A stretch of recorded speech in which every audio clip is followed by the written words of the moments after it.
Vrei să schimbi viitorul comunității tale?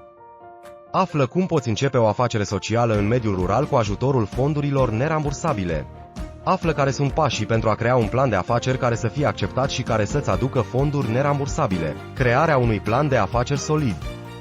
Acesta trebuie să includă misiunea afacerii tale, obiectivele, planul de marketing, structura financiară și impactul social previzionat. Stabilește misiunea și obiectivele afacerii tale. Acestea trebuie să reflecte echilibrul perfect între aspirațiile tale și necesitățile comunității.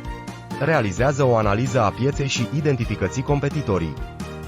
Înțelege nevoile clienților tăi și adaptează-ți serviciile pentru a te diferenția pe piață. Elaborează strategii de marketing eficiente pentru a atrage și reține clienți. Planul tău de vânzări va transforma interesul în acțiuni concrete. Prezintă proiecții financiare realiste. Arată cum vei folosi fondurile pentru a genera venituri și a asigura sustenabilitatea afacerii. Cu un plan de afaceri bine pus la punct, drumul tău spre succes și impact social pozitiv este asigurat.